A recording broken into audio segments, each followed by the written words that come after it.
하나님 아버지 감사합니다. 주의 말씀 앞에 있습니다. 삼가 듣고자 합니다. 성령께서 감동하여 주시옵소서. 그래서 이 말씀과 함께 오늘 주의 선하신 뜻을 이해하는 사람으로서 주께서 기뻐하신 길을 걸어갈 수 있는 우리가 되게 하옵소서. 성령님의 도우심을 기대합니다. 예수님 이름으로 기도합니다. 아멘. 네, 오늘은 신명기 23장에서 26장까지의 말씀을 함께 읽도록 합니다.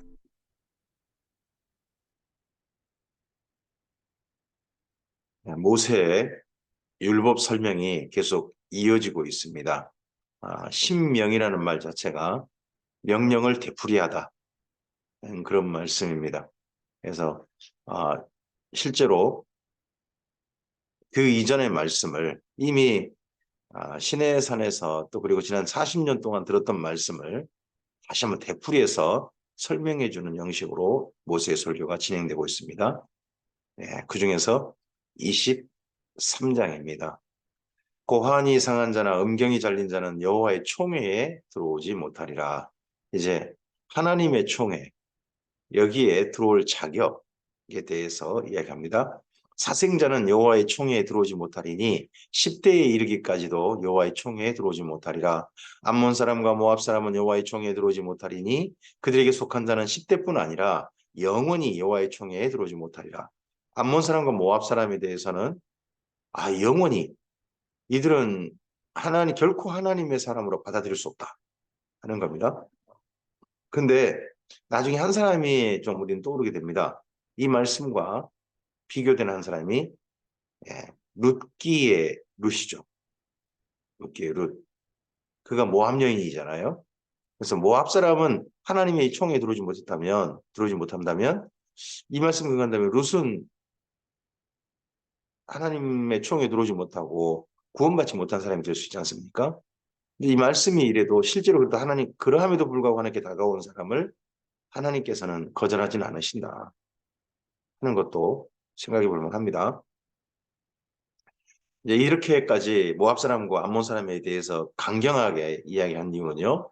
그들은 너희가 애굽에서 나올 때에 떡과 물로 너희를 길에서 영접하지 아니하고 메소포타미아의 부돌 사람 부올의 아들 발람에게 뇌물을 주어 너희를 저주하게 하려 하였으나 내 하나님 여호와께서 너를 사랑하심으로 내 하나님 여호와께서 발람의 말을 듣지 아니하시고 내 하나님 여호와께서 그 저주를 변하여 복이 되게 하신다니 그 내 평생에 그들의 평안함과 형통함을 영원히 구하지 말지니라. 너는 에돔 사람을 미워하지 말라. 그는 내 형제임이니라. 애굽 사람을 미워하지 말라. 내가 그의 땅에서 객이 되었음이니라. 그들의 3대 후 자손은 여호와의 총회에 들어올 수 있느니라. 내가 적군을 치러 출진할 때에 모든 악한 일을 스스로 삼갈지니 너희 중에 누가 밤에 몽설함으로 부정하거든 진영 밖으로 나가고 진영 안에 들어오지 아니하다가 해질 때에 목욕하고 해진 후에 진에 들어올 것이요. 앞서 총회 이야기를 하고 이 총회가 그 다음에 이제 전쟁 때 이야기를 이어갑니다. 특히 전쟁하러 출진할 때 그 진영 안에 있을 사람과 자기 때문에 진영이 더럽혀지지 않도록 그렇게 하기 위해서 자기 스스로 진영 전체를 거룩하게 하기 위해서 자기 스스로 구별해내는 따로 격리하다가 그 진영으로 다시 들어가는 그런 이야기에 대해서 이어집니다. 내 진영 밖에 변소를 마련하고 그리로 나가되 내 기구에 작은 삽을 더하여 밖에 나가서 대변을 볼 때에 그것으로 땅을 밟 것이요 몸을 돌려 그 배설물을 덮을지니 이는 내 하나님 여호와께서 너를 구원하시고 적군을 내게 넘기시려고 내 진영 중에 행하심이라. 그러므로 내 진영을 거룩히 하라. 그리하면 내게서 불결한 것을 보시지 않으므로 너를 떠나지 아니하시리라. 또 진영 안에서 뭐 대변이나 소변을 볼 사람들 나타나겠죠. 그런 사람은 진영 안에서 일 보지 말고 진영 밖에다가 변소를 마련해서 거기서 봐라. 어, 이스라엘 민족의 이러한 법에 따르는 것이 이게 그들의 건강의 문제에 굉장히 또 관련이 있죠. 그리고 하나님께 대한 이제 이유를 들었습니다. 하나님 앞에서 너희의 어떤 그런 모습을 보이지 않도록 거룩하게 해라 하는 것들을 이야기함으로써 진영 전체의 정결 또는 건강을 챙기는 그런 것이 보입니다. 종이 그의 주인을 피하여 내게로 도망하거든 너는 그의 주인에게 돌려주지 말고 그가 내 성읍 중에서 원하는 곳을 택하는 대로 너와 함께 너의 가운데 거주하게 하고 그를 압제하지 말지니라. 이스라엘 여자 중에 창기가 있지 못할 것이요 이스라엘 남자 중에 남창이 있지 못할지니 창기가 번 돈과 개 같은 자의 소득은 어떤 서운하는 일로든지 내 하나님 여호와의 전에 가져오지 말라. 이는 이 둘은 다 내 하나님 여호와께 가증한 것임이랍니다. 자, 창기가 번 자와 개 같은 자의 소득했는데 그 앞서의 말씀과 연결해 보면요. 17절 연결해 보면 여자 중에 창기, 남자 중에 남창 아닙니까? 그럼 개 같은 자란 남창을 가리킵니다. 여기서는. 남자 창녀. 내가 형제에게 구워주거든 이자를 받지 말지니 곧 돈의 이자, 식물의 이자, 이자를 낼 만한 모든 것의 이자를 받지 말 것이니라. 형제에게는 원금만 받고 그걸로 만족해라. 굳이 이자 받지 마라. 합니다. 타국인에게 내가 구워주면 이자를 받아도 되거니와 내 형제에게 구워주거든 이자를 받지 말라. 그리하면 내 하나님 여호와께서 내가 들어가 차지할 땅에서 내가 손으로 하는 범사에 복을 내리시리라. 이걸 신약 성경에서는 한 걸음 더 나가서 신약 성경의 맨 처음에 공동체가 예수님만의 공동체가 다들 부자로서의 공동체가 그렇게 부자인 분들이 많지 않았던 것 같습니다. 그러다 보니까 우리 가운데 일용할 양식을 주셨고 그렇게 표현하지 않습니까? 주기도문에서. 네. 그래서 우리 공동체 중에서 밥 굶는 사람이 없게 해주시옵소서라고 그렇게 기도하고 그렇게 형편이 있는 사람들에게는 교회 공동체가 그런 사람들을 구제하고 돕는 일을 마련합니다. 그러다 보니까 수리아 안디옥 교회가 예루살렘 교회의 기근 때에 구제하는 일이 있었죠. 그리고 바울이 개척한 교회들, 그 교회들이 또한 예루살렘 교회를 돕는 구제하는 일들이 있었던 것을 기억할 것입니다. 바로 이런 말씀에 정신에 근거한 거죠.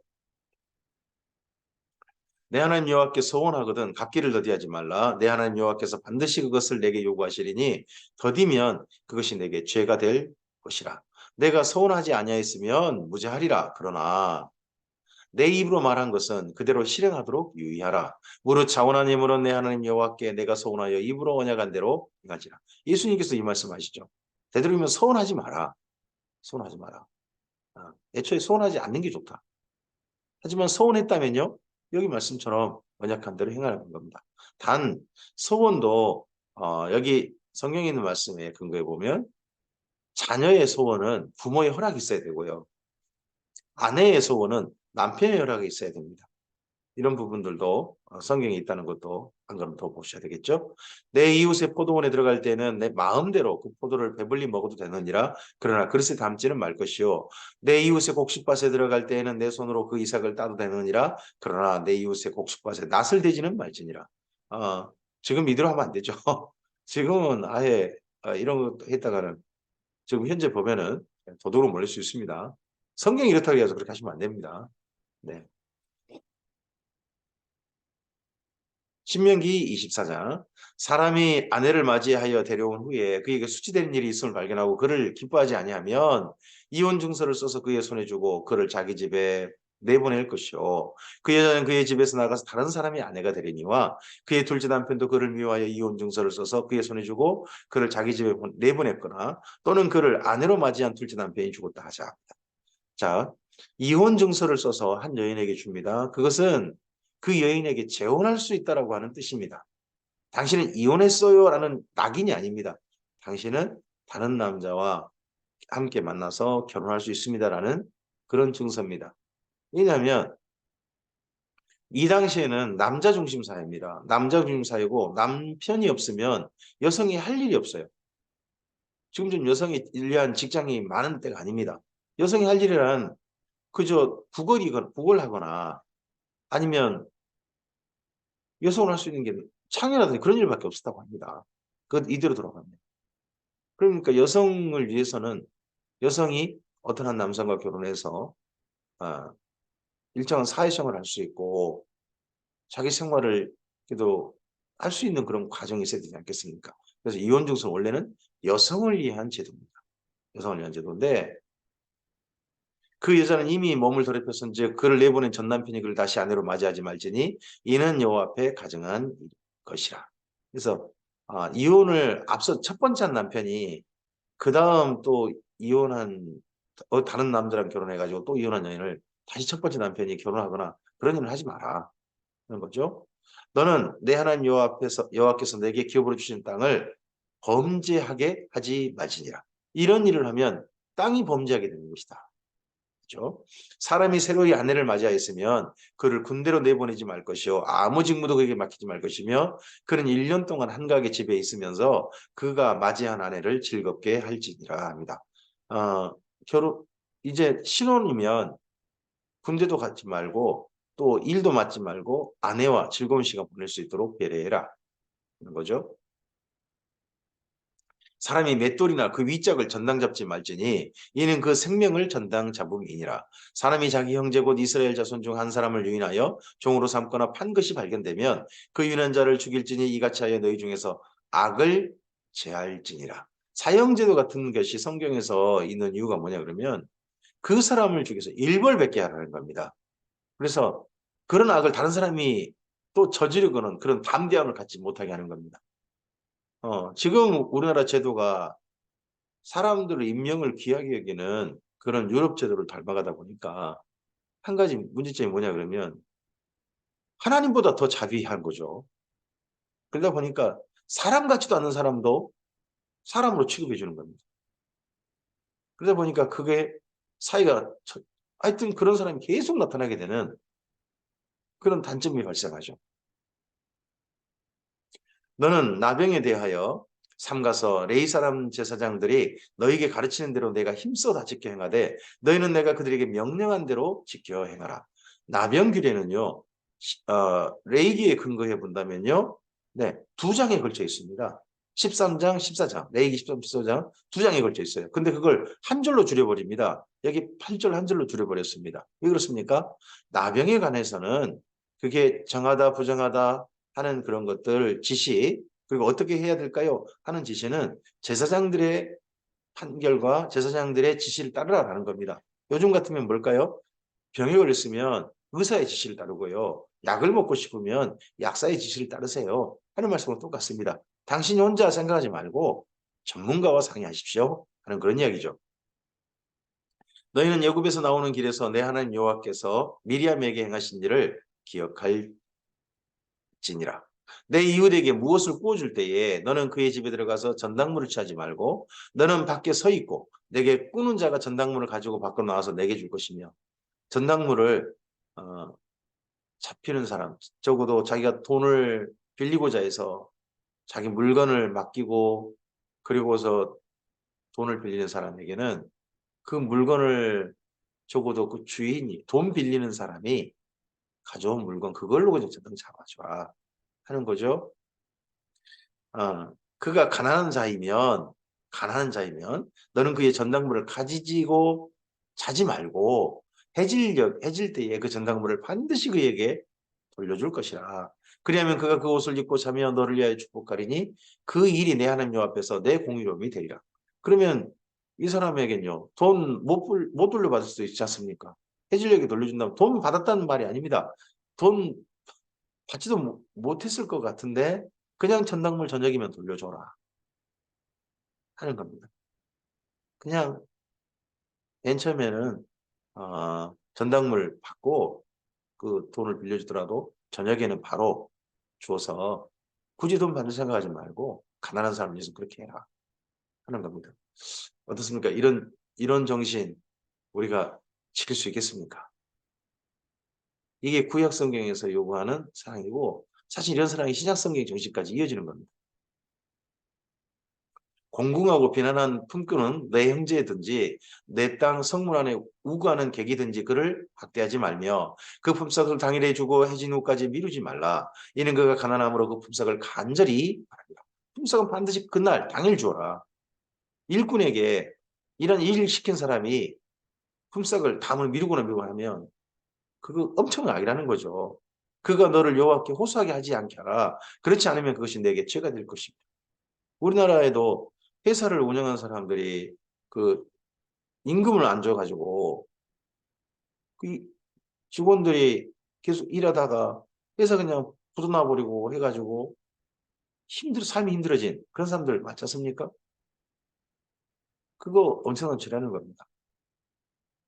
아버지는 그 자식들로 말미암아 죽임을 당하지 않을 것이요. 자식들은 그 아버지로 말미암아 죽임을 당하지 않을 것이니 각 사람은 자기 죄로 말미암아 죽임을 당할 것입니다. 죽을 정도의 죄, 죽을 정도로 책임은 죄 지은 사람이 진다 하는 겁니다.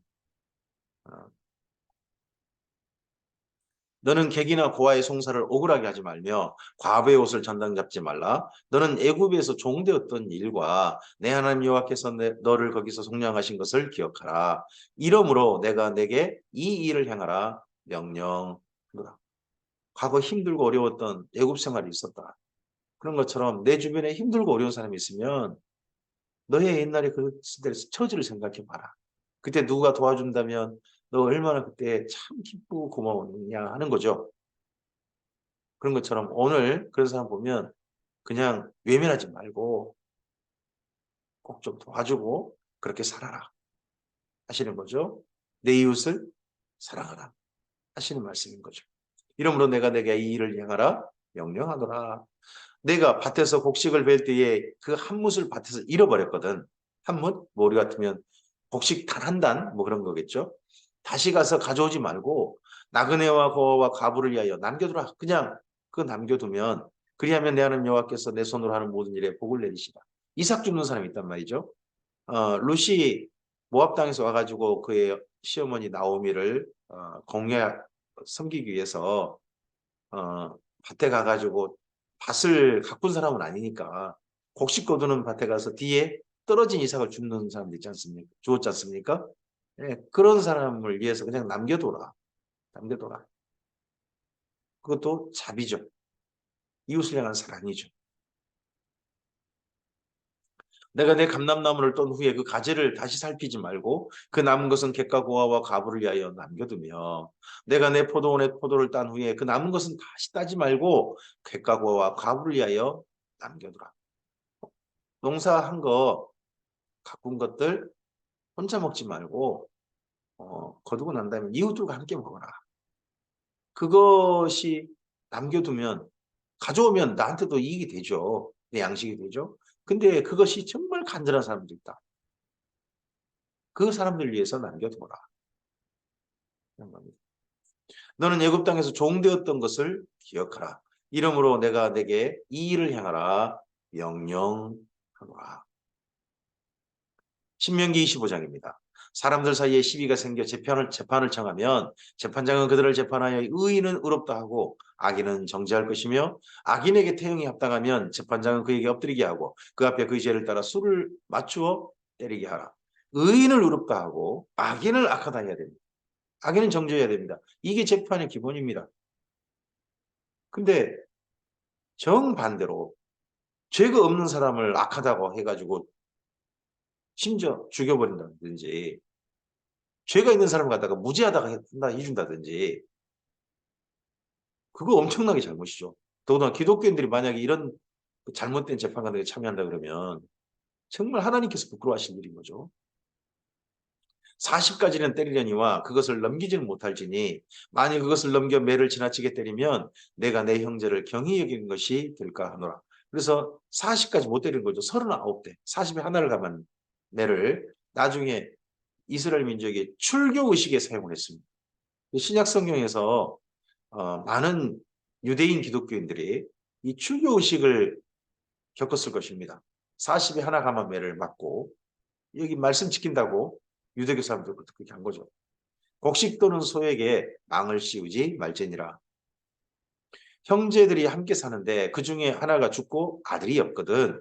그 죽은 자의 아내는 나가서 타인에게 시집가지 말 것이요. 그의 남편의 형제가 그에게로 들어가서 그를 맞이하여 아내로 삼아 그의 남편의 형제된 의무를 그에게 다 행할 것이요. 그 여인이 낳은 첫 아들이 그 죽은 형제의 이름을 잊게 하여 그 이름이 이스라엘 중에서 끊어지지 않게 할 것이니라. 이건 형사치수제라고 하는 제도인데요. 이 제도가 우리나라에도 비슷하게 있었다고 그러죠. 옛날 고대에는요. 예, 그래서 가족의 대가 계속 이어지도록 하는 의무를 진 겁니다. 지금은 이런 제도 지키지 않는 겁니다. 이스라엘 민족에게 있는 풍습이고 그들에게 한 이야기입니다. 그러나 그 사람이 만일 그 형제 아내 맞이하기를 즐겨하지 아니하면 그 형제의 아내는 그 성문으로 장로들에게 나아가서 말하기를 내 남편의 형제가 그 형제 이름을 이스라엘 중에 잊기를 싫어하여 남편의 형제된 의무를 내게 행하지 아니하나이다 할 것이요. 그 성읍 장로들은 그를 불러다가 말할 것이며 이미 그가 정한 뜻대로 말하기를 내가 그 여자를 맞이하기를 즐겨하지 아니하노라. 면 그의 형제 아내가 장로들 앞에서 그에게 나아가서 그의 발에서 신을 벗기고 그의 얼굴에 침을 뱉으며 이르기를 그의 형제의 집을 세우기를 즐겨하지 않은 자에겐 이같이 할 것이라고 여인에게 침뱉음 당하고 네 신발을 벗겨가지고 어떻게 하겠어요? 신발로 가지고 뺨을 때린다고 그러죠.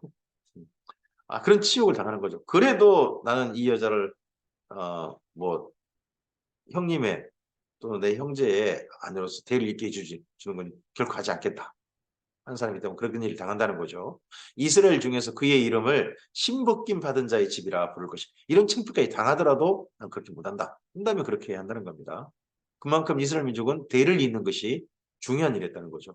우리나라도 사실 대를 잇는 게 굉장히 중요시 있지 않습니까? 그런데 이때도 이스라엘 민족도 그러한 거죠. 두 사람이 서로 싸울 때 한 사람의 아내가 그 치는 자의 손에서 그 남편을 구하려 하여 가까이 가서 손을 벌려 그 사람의 음낭을 잡거든. 너는 그 여인의 손을 찍어버릴 것이고 내 눈이 그를 불쌍히 여기지 말지니라.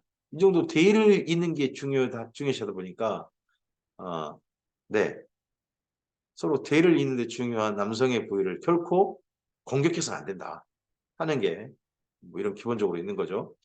너는 내 주머니에 두 종류의 저울 주고 큰 것과 작은 것을 넣지 말 것이며 내 집에 두 종류에 대해 그 큰 것과 작은 것을 두지 말 것이요 오직 온전하고 공정한 저울추를 두며 온전하고 공정한 대를 둘 것이니라. 그리하면 내 하나님 여호와께서 내게 주신 땅에서 내 날이 길리라. 정당한 이익을 받고 물건을 정당한 그러니까 대가를 지불하고 물건을 사고요. 또 정당한 이익을 붙여서 물건을 파는 것. 상거래 질서를 공정하게 하는 것. 이것이 올바른 그런 겁니다. 이익 붙이지 말란 말 아닙니다. 공정한 이익을 붙이는 것. 이런 것들이 하나님께서 허용하시는 일이죠. 이런 일들을 행하는 모든 자, 악을 행하는 모든 자는 내 하나님 여호와께 가증 아니라 너희는 애굽에서 나오는 길에 아말렉이 내게 행한 일을 기억하라. 곧 그들이 너를 길에서 만나 내가 피곤할 때에 내 뒤에서 떨어진 약한 자들을 쳤고 하나님을 두려워하지 아니하였느니라. 그래서 이 아말렉과 1차 싸움 때 모세의 손이 땅에 하늘에서 들렸다가 떨어지지 않도록 양손에서 양쪽에 잡았고요. 여호수아가 나가서 그 아말렉의 강도 떼고 싸우지 않습니까? 그 아말렉을 결코 잊지 말라 하는 겁니다. 나중에 이런 아말렉을 진멸하라 하시는 명령을 사울왕 때 하게 되죠. 사울왕 때. 근데 하나님께서 하신 그 명령을 사울왕이 변질시킨 사건이 있었죠. 그러므로 내 하나님 여호와께서 내게 기업으로 주어 차지하게 하시는 땅에서 내 하나님 여호와께서 사방에 있는 모든 적군으로부터 내게 안식을 주실 때에 너는 천하에서 아말렉에 대한 기억을 지워버리라. 너는 잊지 말지니라. 신명기 26장입니다. 내 하나님 여호와께서 내게 기업으로 주어 차지하게 하실 땅에 내가 들어가서 거기에 거주할 때에 내 하나님 여호와께서 내게 주신 땅에서 그 토지의 모든 소산의 만물을 거둔 후에 그것을 가져다가 광주리 담고 내 하나님 여호와께서 그 이름을 두시려고 택하신 곳으로 그것을 가지고 가서 그때 제사장에게 나아가 그에게 이르기를 내가 오늘 당신의 하나님 여호와께 아뢰나이다. 내가 여호와께서 우리에게 주시겠다고 우리 조상들에게 맹세하신 땅에 이르렀나이다 할 것이요. 제사장은 내 손에서 그 광주리를 받아서 내 하나님 여호와의 제단 앞에 놓을 것이며 너는 또 내 하나님 여호와 앞에 아뢰기를 내 조상은 방랑하는 아람 사람으로서 애굽에 내려가 거기에 소수로 거주하였더니 거기서 크고 강한 번성한 민족이 되었는데 애굽 사람이 우리를 학대하며 우리를 괴롭히며 우리에게 중노동을 시키므로 우리가 우리 조상의 하나님 여호와께 부르짖었더니 여호와께서 우리의 음성을 들으시고 우리의 고통과 신고와 압제를 보시고 합니다. 자, 여기에서 제사장은 그 광주를 받아서 곡식이나 이런 광주를 받아가지고 제단 앞에 놓는다 그러죠. 제단 위에 놓지 않습니다. 제단 위에 놓으면 어떻게 됩니까? 태워버립니다. 태우니까 여기는 제단 위에 올린 게 아니라 제단 앞에 놓는다. 그렇게 한 겁니다. 여호와께서 강한 손과 편팔과 큰 위엄과 이적과 기사로 우리를 애굽에서 인도하여 내시고 이곳으로 인도하사 이 땅 곧 적과 꿀이는 땅을 주셨나이다. 여호와여 이제 내가 주께서 내게 주신 토지 소산의 만물을 가져왔나이다. 토주사람의 만물 첫 거죠. 첫 것을 가져왔나이다 하고 너는 그것을 내 하나님 여호와 앞에 두고 내 하나님 여호와 앞에 경배할 것이며 내 하나님 여호와께서 내와 너희 집에 주신 모든 복으로 말미암아 너는 혼자가 아니라 레인과 너희 가운데 거류하는 객과 함께 즐거워할지니라. 그 곡식을 거두어서 혼자 먹지 말고 이 처음 하나님께 드릴 때 주변 사람들과 함께 즐거워하는 함께 이 곡식을 함께 먹는 하나님 주신 선물로 먹는 그런 일을 꼭 해라 하는 겁니다. 여기서 이스라엘 민족에게 과거를 기억하게 합니다. 아주 작은 소수 민족이었다는 겁니다. 심지어 자기 민족을요. 원래 이들의 조상님이 아르박사시거든요. 아르박사 사람이라 말도 못했습니다. 그때는 아르박사의 동생이었던 아람이 세력이 컸거든요. 아람 사람이라 그러면 사람들이 함부로 안 하니까 자기들을 아르박사 동생이라는 말은 못하고 아람 사람이야 라는 말로 하고 살았던 그런 좀 슬픈 민족이었습니다. 아브라함이 그러했습니다. 그러했는데 그러한 그들에게 하나님께서 이렇게 땅을 차지하게 하고 이곳에서 이렇게 그곳에 농사를 짓고 이렇게 살 수 있게 해주셨으니 이거에 대해서 감사하는 마음으로 하나님께 제사를 드릴 뿐만 아니라 이웃들과 함께 기뻐하는 그런 삶을 살아라 하시는 게 하나님의 말씀인 거죠.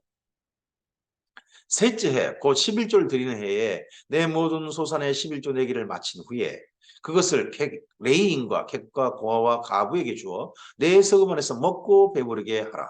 그리할 때에 내 하나님 여호와 앞에 아뢰기를 내가 성물을 내 집에서 내어 레이인과 객과 고아와 가부에게 주기를 주께서 내게 명령하신 명령대로 하였사오니 내가 주의 명령을 범하지도 아니하였고 잊지도 아니하였나이다.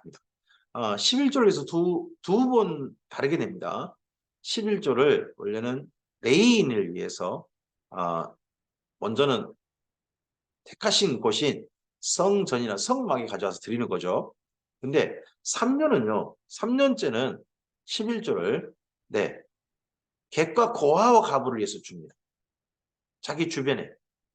그래서 11조는요. 다 보면 하나님께 드리는 예물이지만 그 예물의 용도가 정해져 있습니다. 그 땅에 기업이 없는 레이인과 제사장들의 먹거리였습니다. 뿐만 아니라 함께 살고 있는 객과 고아와 가부, 가난한 사람들, 그런 사람들을 향해 주는 구제 용 예물인 거죠. 그럼 지금도요. 11조는 어떻게 보면 우리가 11조를 드리잖아요. 11조는 교회에서 이런 사랑의 정신을 위해서 사랑의 용도로 쓰여야 되는 것이 저는 11조에 한다고 생각합니다. 그게 지금도 우리가 11조를 할 수 있는 명분이 된다고 봅니다. 그렇지 않다면 굳이 11조를 할 필요가 없는 거죠. 11조를 사랑의 용도로 쓰지 않는다면 하나님께서 11조 제대로 드리기는 걸 보고 기뻐하실까요? 저는 11조를 제대로 쓰는 것을 보고 기뻐하신다고 생각합니다. 그리할 때 내 하나님 여호와 내가 애곡하는 날에 이 성물을 먹지도 아니하였고 부정한 몸으로 이를 떼어두지 아니하였고 죽은 자를 위하여 이를 쓰지 아니하였고 내 하나님 여호와의 말씀을 청종하여 주께서 내게 명령하신 대로 다 행하였사오니 원하건대 주의 거룩한 조서 하늘에서 보시고 주의 백성 이스라엘에게 복을 주시며 우리 조상들에게 맹세하여 우리에게 주신 적과 꿀이는 땅에 복을 내리소서 할지니라. 이렇게 이웃사랑으로서 우리의 삶을 사용하고서 소득을 사용하고서 그리고 소득에 나오는 원천인 그러한 땅들에게 하나님께서 복을 허락하시라고 그렇게 구하는 기도를 보이죠. 우리가 우리 소득으로서 이렇게 사랑한 일에 하고서 우리의 일터에 우리의 일자리들에 하나님의 복이 임하기를 그렇게 구하는 건 또 당연한 건 아니겠습니까? 평안하기를. 오늘 내 하나님 여호와께서 이 규례와 법도를 행하라고 내게 명령하시나니 그런즉 너는 마음을 다하고 뜻을 다하여 지켜 행하라. 내가 오늘 여호와를 내 하나님으로 인정하고 또 그 도를 행하고 그 규례와 법도와 명령을 지키며 그의 소리를 들으라. 여호와께서도 내게 말씀하신 대로 오늘 너를 그의 보배로운 백성이 되게 하시고 그의 모든 명령을 지키라 화건하셨느니라. 그런즉 여호와께서 너를 지으신 그 모든 민족에 뛰어나게 하사 찬송과 명예와 영광을 삼으시고 그가 말씀하신 대로 너를 내 하나님 여호와의 성민이 되게 하시리라. 이스라엘 민족에게 이러한 삶으로 산다면 그 말씀하신 대로 그들을 보배로운 백성이 되게 하고 모든 명령을 지키라는 겁니다. 보배로운 백성. 이게 소유라는 말입니다. 하나님께서 출애굽기 19장 5절 6절에서 하나님의 소유가 되게 하겠고, 그 소유라는 말이 보배, 보석 이런 말이거든요. 그래서 보배로운 백성이 되게 하시고 하나님의 찬송과 명예와 영광을 삼으시고 거룩한 백성이 되는 거죠. 그리고 하나님의 구별된 사람들, 성민입니다. 그리고 이들을 통해서 다른 민족들이 하나님을 바라보고 믿게 하는 것이 하나님의 원하신 뜻이죠. 오늘 여기까지입니다. 이러한 명령이 이스라엘 민족에게 주어졌습니다. 오늘 그러면 우리 예수님 안에 있는 우리는 어떠합니까? 예수님 안에 있는 우리에게도 하나님께서는 예수님을 통해서 동일한 명령을 허락하시겠습니다. 그게 뭡니까? 하나님의 백성이 되었으니 선한 일에 힘쓰라는 겁니다. 이웃을 사랑하라고 하셨습니다. 예수님께서 말씀하셨죠. 예수님께서 우리를 사랑하신 것처럼 우리도 이웃을 사랑하라 하신, 그게 우리가 받은 명령 아니겠습니까? 그 명령대로 산다면 우리가 하나님의 나라와 제사장이 될 것입니다. 이 땅 가운데서 하나님의 빛이 될 것이고 하나님의 소금이 될 것이고 하나님의 향기가 될 것입니다.